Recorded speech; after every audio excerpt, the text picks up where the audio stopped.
Karibu tena katika darasa pendwa kabisa hapa Mr. Jose Mwalimu, na leo tunakutana tena katika kile kipindi pendwa cha Love Connect, kipindi ambacho lengo ni moja tu, kuweza kuunganisha watu ambao wana nia ya kuingia katika ndoa. Yaani wewe ambaye umekaa ukasema sasa inatosha, nahitaji niingie katika ndoa, nitengeneze familia, basi unaunganishwa na yule ambaye naye amechoka, anahitaji sasa aingie katika ndoa, aweze kutulia. Na hatua zote ambazo zitatumika katika kuingia katika ndoa yako, ni kuhakikishie hazitahusisha kitu kinachoitwa uzinifu. Yaani hili nalisimamia mimi mwenyewe, kuanzia kuunganishwa kwenu, sehemu ya kukutana, hadi hatua za ndoa, hadi ndoa inapita, hakuna kitu kinachoitwa uzinifu kitakachotokea. Kwa hiyo wewe baba ambaye una nia kweli ya kuoa, basi utafuata njia hizo ambazo nitaelekeza, na kwa wewe mama ambaye una nia kweli ya kuolewa, basi utafuata sheria za dini, kwa sababu hakuna sheria ya dini ambayo inaruhusu kufanya uzinifu kabla ya ndoa. Leo nakuletea binti huyu. Sikiliza vizuri taarifa zake na vigezo vya mume ambaye anamhitaji. Umri wake ni miaka 26. Kabila lake ni Mzaramo. Anapoishi Dar es Salaam. Elimu yake ya dini, mashallah, amesoma, amehifadhi juzuu 3 kichwani.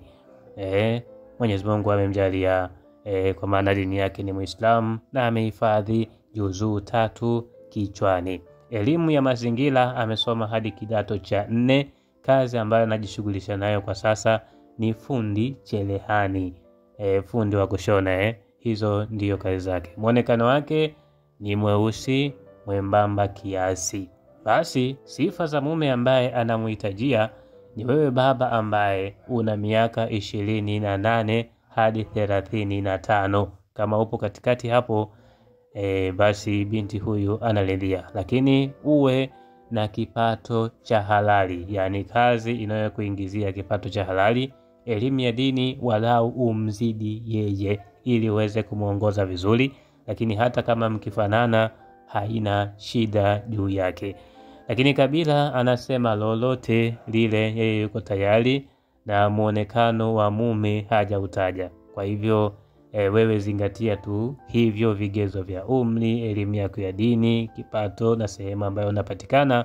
Usiwe mbali sana. Yeye anahitaji walau apate mume wa mikoa ya Dar es Salaam, Pwani, Tanga, maeneo ya karibu na yeye anapoishi. Kwa hiyo hivi ni vigezo ambavyo anavipenda mume wake awe navyo. Kwa hiyo kaka ambaye uko na vigezo hivi, utaratibu wetu ni ule ule. Chukua namba ambazo zinaonekana hapo. Hizo namba ni za admini ambaye ni mimi hapa ninayeongea. Jo WhatsApp, andika na mhitajia binti wa umri wa miaka 26.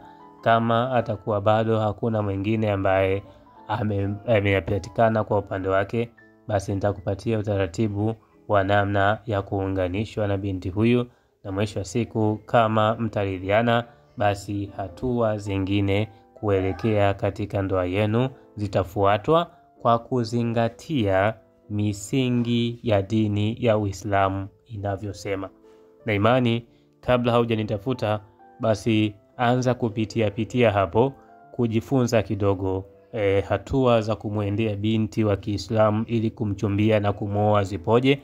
Alafu ukishajifunza basi njoo WhatsApp ili mali kuepushiana usumbufu ambao hauna ulazima. Kwa kusema hayo, wewe baba muaji, nikukaribishe. Binti huyu yuko radhi kabisa kuweza kuolewa wakati wowote, na mahali yake anasema haina ukubwa wowote, kubwa mtaelewana ninyi wenyewe. Kwa kusema haya, asanteni, na hii ni Love Connect.